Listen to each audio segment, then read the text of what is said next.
चलिए गाइस, आपको sword and फेरी के एपिसोड 1 का एक्सप्लेनेशन पसंद आया, इसलिए हम आ गए हैं आगे के एपिसोड्स को लेकर। एपिसोड 1 के आखिर में दिखाया गया था कि चीवान ऑर्ब से सब फिश सोल्स निकलकर ची की बॉडी में चली गई है और ची खुद इल्यूजन्स में खो गए है।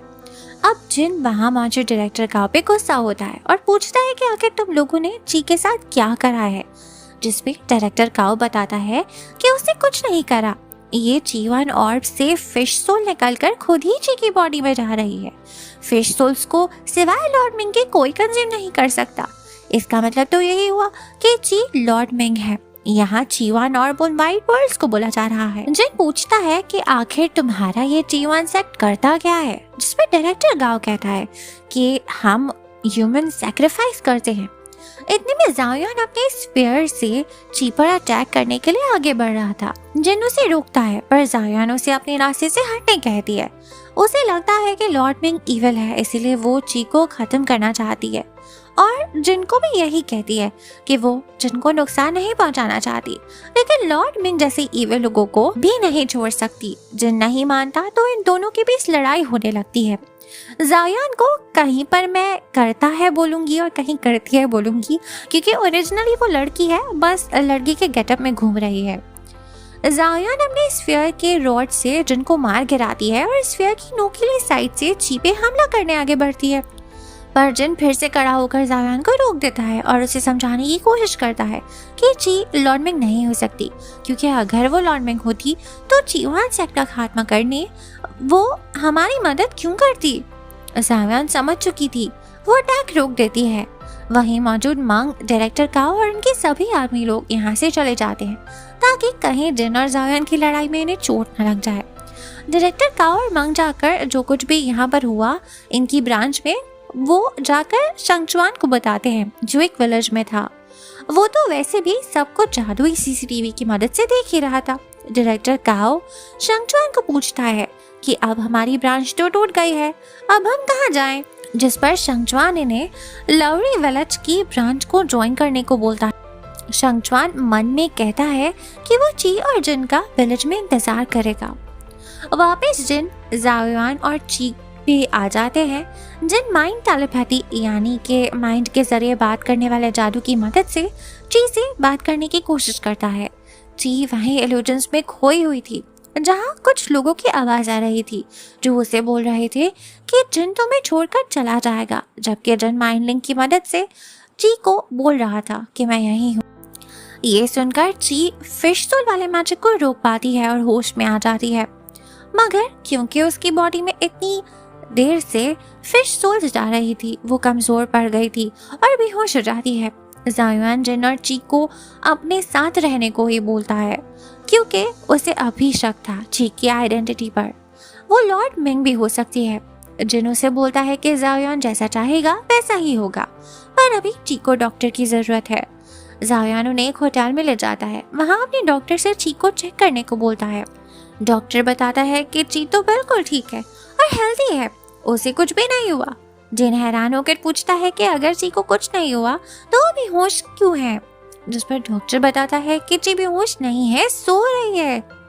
डॉक्टर के जाने के बाद ज़ायोन रूम में ही रुककर जिन से पूछती है कि मैंने सुना है तुम लोग अपनी मेमोरीज को खो चुके हो और अपने ओरिजिन को तलाश कर रहे हो। जिन उसे वही सब बताता है कि हमारी आंख एक विलेज में खुली थी पहाड़ी के ऊपर। हम दोनों को सिर्फ अपने नामों के अलावा कुछ भी याद नहीं। हमें बाद में ये बात पता चली कि हम मार्शल आर्ट्स भी कर पाते हैं। इनके बीच बात चल ही रही थी कि ची नींद में एग नूडल्स जैसा कुछ बोलने लगती है। जिन और ज़ायोन समझ जाते हैं कि ची को भूख लग रही है, इसीलिए ज़ायोन कहती है कि वो इनके लिए एग नूडल्स का ऑर्डर देकर आती है। जिन रिक्वेस्ट करता है कि वो क्या ज़ायोन इनके लिए 5 एग नूडल्स अरेंज कर सकता है। ज़ायोन हाँ करती है और जिनसे ये भी पूछती है कि आखिर तुम जो ची से मैजिक से बात कर रहे थे उस जादू का नाम क्या है, जिस पर जिन बताता है कि वो तो बस उसने कुछ टाइम पहले ही डिस्कवर करा है कि वो और ची आपस में माइंड के थ्रू बात कर पाते हैं। जिन अभी इस जादू का नामकरण भी कर देता है और उसे माइंड टेलीपैथी करके बुलाने लगता है। जब वो पलट कर देखता है तो ज़ायोन जा चुकी थी। ची के होश में आते ही जिन उसे पूछता है कि उसे क्या हो गया था, वो ठीक तो है ना। जिस पर ची बताती है कि वो बिल्कुल ठीक है, इनफैक्ट पहले से ज्यादा एनर्जेटिक फील कर रही है। जिन उसे पूछता है कि जब मैं माइंड टेलीपैथी से तुमसे बात करने की कोशिश कर रहा था तो तुम्हारी आंख से आंसू क्यों आ रहे थे, तुम रो क्यों रही थी।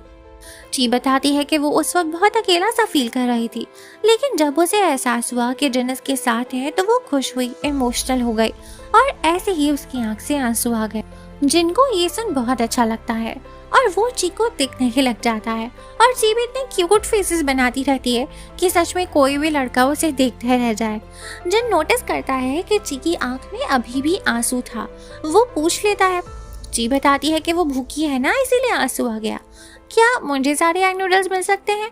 जिस पर जिन दिल पे पत्थर रखी हुई उसे वो 5 बोल एग नूडल्स के खाने देता है और खुद बेचारा दूर बैठकर देखते रहता है। जिन और ची अब काम की बात करने बैठ जाते हैं।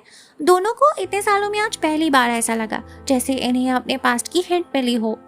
जिनको पूरा भरोसा था कि ये सब जाओयान की वजह से ही हुआ है, तो डिसाइड होता है कि ये दोनों जब तक जाओयान के साथ रहेंगे इन्हें अपने पास्ट रिलेटेड चीजें मिलती रहेंगी।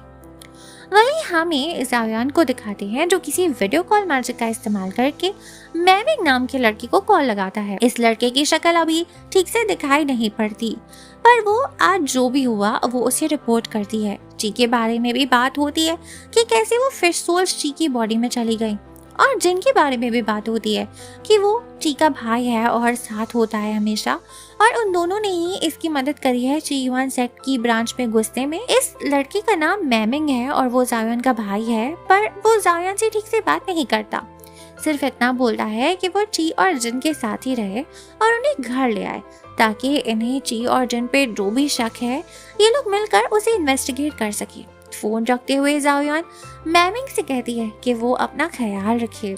दोबारा से ची को दिखाते हैं जो जिन से कह रही थी कि उनका बर्थडे खत्म होने में कुछ ही मिनट्स रह गए हैं। जिन तभी ही ची को वही वाला पेंडेंट गिफ्ट देता है जिसे ची कल बार बार देख रही थी और बाद में उसने जाओयान से मिले पैसों से खरीद भी लिया था। जिन ने ची को जो पेंडेंट दिया उसका और ची ने जो पेंडेंट खरीदा था दोनों का कलर अलग था। ची जो पेंडेंट उसने खरीदा था वो जिन को गिफ्ट कर देती है, जिससे जिन बहुत खुश होता है। कहता है कि आज तक तो मैं ही तुम्हें गिफ्ट देता आया हूँ, लेकिन पहली बार तुमने मुझे गिफ्ट दिया तो इसलिए मुझे बहुत खुशी हुई। इन दोनों पेंडेंट का कलर अलग अलग था, लेकिन ची नोटिस करती है कि पेंडेंट एक पैर जैसा था, यानी कि इन दोनों को मिलाने पर सर्कल बन जाता था। अगले दिन सुबह जाओयान इन दोनों को खुद के घर साथ चलने को बोलता है और बताता है कि ची युआन सेक्ट की जिस ब्रांच में इन लोगों ने हमला करा था वहाँ से बहुत सारा खजाना मिला है जो ची युआन सेक्ट के लोगों ने नॉर्मल लोगों से लूटा था। जाओयान वो सारा खजाना एक आदमी को देती है जो ये सामान जिनका ओरिजिनल ही था उन्हें वापस कराएगा। जिन ने भी कुछ पैसे वहाँ से ची युआन सेक्ट की ब्रांच से उठा लिए थे जो उसे ची की वजह से वापस करने पड़ जाते हैं, क्योंकि ची ये बात सबको बता देती है और जिन भी ऐसे ही दिखाता है जैसे वो बस वापस करने ही वाला था। जिनके नाम पर होटल का ओनर एक और बिल लेकर आ जाता है। असल में जिनके सोने के बाद ची ने दोबारा से खाना ऑर्डर करा था। जिनके पास इतने पैसे नहीं थे इसलिए जाओयान पेमेंट कर देती है। और अब तक आप लोगों ने नोटिस तो कर ही लिया होगा कि ची खाती बहुत ज्यादा है। ची इस बात से खुश होकर जाओयान का हाथ पकड़ लेती है और चलने लगती है, पर यहाँ जिन भी आकर जाओयान का दूसरा वाला हाथ पकड़ लेता है। दोनों जाओयान को अपनी अपनी तरफ खींचने लग रहे थे। जाओयान भी इन दोनों से अपने आप को छुड़वाने की कोशिश करती है क्योंकि वो इसका तो सैंडविच बन रहा था। नोटिस करने वाली बात यह थी कि जिन ची को किसी और आदमी के करीब होता बर्दाश्त ही नहीं कर सकता। तो भले ही जाओयान असली में मर्द नहीं है, लेकिन ये बात जिनको तो नहीं पता ना, वो थोड़ा सा भी ची को जाओयान के करीब होता देखता है तो उसे जाकर दूर कर देता है। जैसे अभी वो ऐसा करता है, ची को एक खाने की चीज पकड़ा देता है और ची उसे खाने में इतना बिजी हो जाती है कि वो जाओयान को छोड़ देती है। अब तीनों कैरेज में बैठकर लोअर सेक्ट यानी जाओयान के घर जाने के लिए रवाना हो जाते हैं।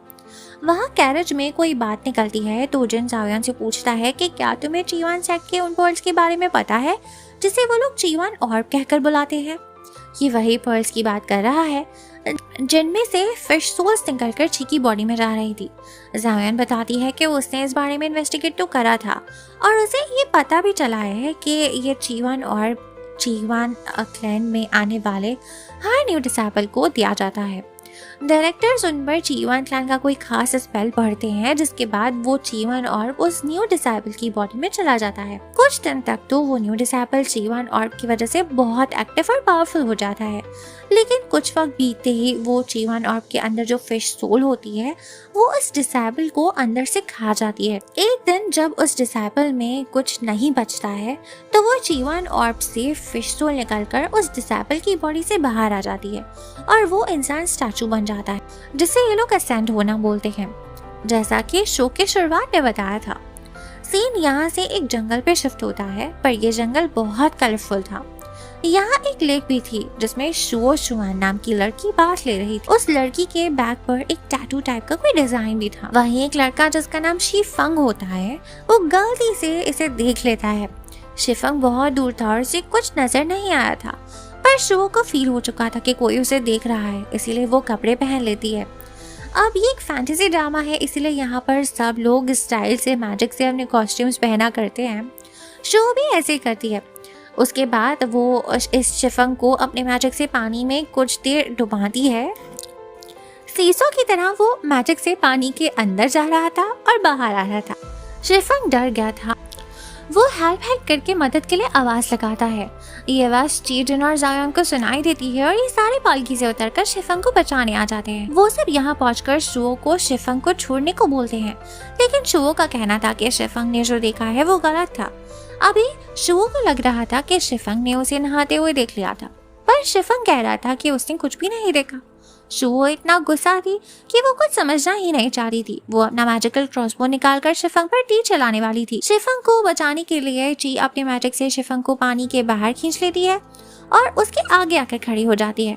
जिन और जायान भी शुओ को समझाते हैं और कहते हैं कि शिफंग ने कुछ भी नहीं देखा तो वो इसकी जान छोड़ दे। शिफंग भी सॉरी करता है, पर शुओ तो कहती है कि वो इसकी आंखें निकाल कर ही जाएगी। शुओ का शिफंग को छोड़ने का कोई भी इरादा नहीं था, मगर जब उसकी नजर ची पर जाती है तो वो रुक जाती और वहां से चली जाती है। ये बात जिन ने भी नोटिस कर ली थी कि शुओ के दिल में ची के लिए एक सॉफ्ट स्पॉट दिख रहा है। सीन शुओ पे शिफ्ट होता है जो अब अकेले थी और किसी मैजिक डिवाइस से एक आदमी से बात कर रही थी। जो भी इसे बात कर रहा था वो आदमी ची के बारे में अवेयर लग रहा था। उसे पता था कि ची की बॉडी में फिश सोल्स एंटर कर चुकी हैं, क्योंकि ये आदमी शुओ से यही सवाल करता है कि फिश सोल्स के ची की बॉडी में एंटर करने के बाद वो ठीक तो है ना, जिस पर ये लड़की कंफर्म करती है कि ची बिल्कुल ठीक ही नजर आ रही थी। शुओ यू क्लैन की प्रिंसेस है और इसे अपने क्लैन की तरफ से ची के ऊपर नजर रखने का काम मिला हुआ है, जिसे ची पसंद नहीं है, लेकिन अब ऑर्डर्स मिले हैं तो फॉलो तो करने ही पड़ेंगे। वहीं फिर से गैंग यानी ची, जिन और जायोन को दिखाते हैं। इनकी टीम को अभी शिफंग ने भी ज्वाइन कर लिया है। ये सब शिफंग से पूछते हैं कि शुओ ऐसा क्यों बोल रही थी, कहीं तुमने कोई गलत हरकत तो नहीं कर दी। शिफंग एक्सप्लेन करता है कि उसने बस दूर से ही देखा था, उसे कुछ समझ नहीं आया। जैसे वो बोल रहा था वैसे लग रहा था कि शिफंग को शुओ अच्छी लगी। यही बात ची भी नोटिस करती है और शिफंग को बोलती है कि तुम तो ऐसे शर्मा रहे हो जैसे वो पसंद आ गई हो तुम्हें। जायान शिफंग को पहले से जानती थी। जायान सबको अब शिफंग से इंट्रोड्यूस भी करवाती है।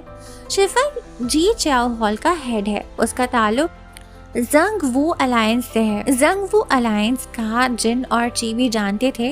जंग वू अलायंस के लोग डीमंस और मॉन्स्टर्स को ट्रैक करते हैं, लेकिन जंग वू अलायंस में भी अलग अलग डिपार्टमेंट्स हैं और उनके अपने फंक्शंस भी हैं, यानी तरीके हैं काम करने के। इस अलायंस में 3 डिपार्टमेंट्स हैं, योंग वू हॉल, क्लाउड हॉल और जी चाओ हॉल। शिफंग जी चाओ हॉल से है।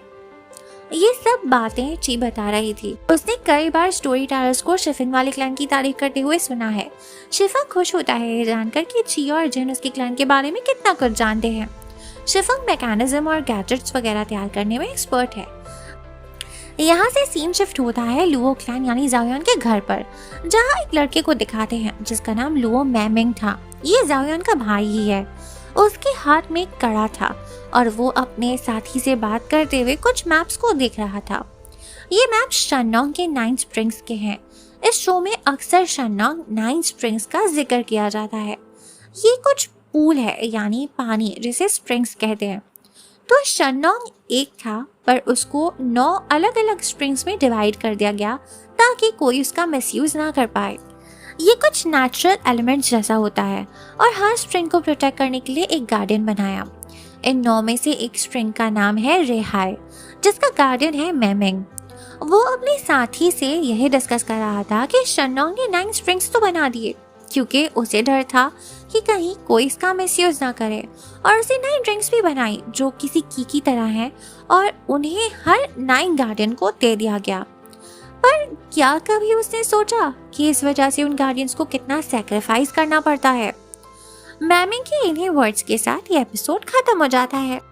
अगर वीडियो पसंद आई हो और नेक्स्ट बार देखना चाहते हो तो कमेंट करके ज़रूर बताना, ताकि हम नेक्स्ट पार्ट पे काम कर सकें। Good bye.